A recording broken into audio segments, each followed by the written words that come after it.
teman-teman, kami dari kelompok 4 akan mempresentasikan alat peraga kami. Sebelumnya kami memperkenalkan diri. Saya sendiri Kisah Manai, kemudian Puji Hamdani, kemudian Lia. Alat peraga kami ini adalah alat peraga Rutherford.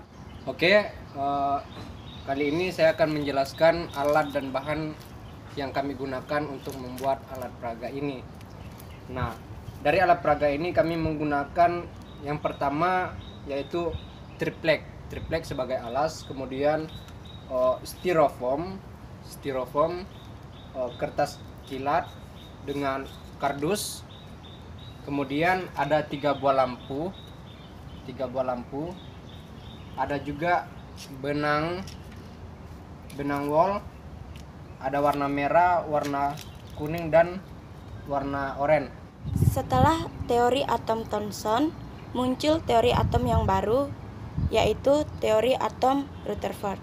Pada tahun 1911, Rutherford menyangkal kebenaran teori atom Thomson yang mengatakan bahwa atom merupakan bermuatan positif dan di sekelilingnya terdapat elektron bermuatan negatif, layaknya roti kismis.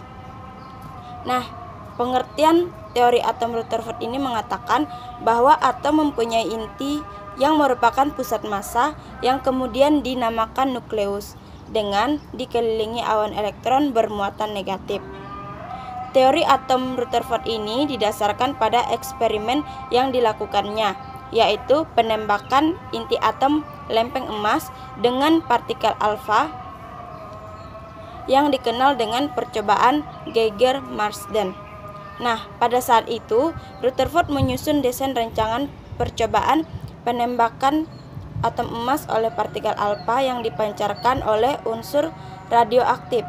Ternyata, sinar radioaktif tersebut ada yang dipantulkan, dibelokkan, dan diteruskan, seperti pada alat peraga yang sudah kami buat.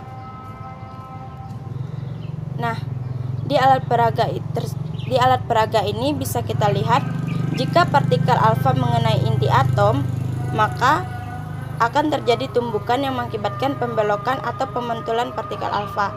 Hal itu disebabkan karena massa dan muatan atom terpusat pada inti nukleus. Nah, Rutherford menyarankan bahwa muatan inti atom sebanding dengan massa atom dalam satuan massa atom. Nah, partikel alfa yang mengenai awan elektron tidak dibelokkan maupun dipantulkan.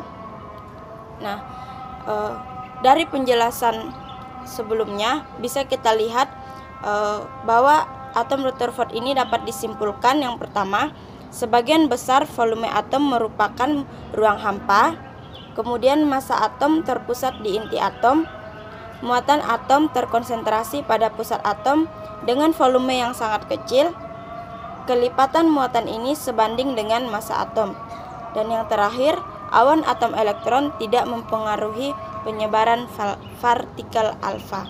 Di sini saya akan menjelaskan alat peraga yang kami buat. Nah, di sini bisa kita lihat sendiri di alat peraga kami ini ada sebuah kotak di sini yang kami misalkan sebagai kotak zat radioaktif. Nah, ketika zat radioaktif ini bekerja, maka dia akan menembakkan sinar alfa. Nah, sinar alfa di sini ada, kita lihat dari sini ada yang diteruskan, kemudian ada yang dipantulkan, dan ada yang dibelokkan. Jadi dari kotak zat radioaktif, sinar ini akan diteruskan terlebih dahulu ke A. Nah, kemudian ada sinar juga yang dipantulkan ke B. Dari dipantulkan ini, sinar alfa itu akan dibelokkan ke C. Nah, hal ini terjadi karena pada bagian B ini, kenapa dia dipantulkan? Karena dia hanya mengenai sedikit saja, dia hanya mengenai sisinya saja, tidak sampai pada inti atomnya, sehingga setelah dia dipantulkan, dia akan dibelokkan kembali. Kenapa? Karena dia mengenai sisi dari atom tersebut. Nah, jika kita lihat secara detail, kita bisa lihat di sini. Ini merupakan tampilan detail dari ini. Ini adalah lempengan emas. Nah, jika kita lihat di sini, ini merupakan atom dan di sini kita bisa lihat ada inti atom. Nah, ini merupakan sinar alfa yang diteruskan, ini sinar alfa yang dipantulkan, dan ini adalah sinar alfa yang dibelokkan. Demikian penjelasan mengenai alat peraga atom Rutherford kami. Terima kasih. Oke, demikian pemaparan alat peraga kami. Adapun alat peraga ini kami buat untuk memenuhi tugas mata kuliah fisika modern. Sekian dan terima kasih.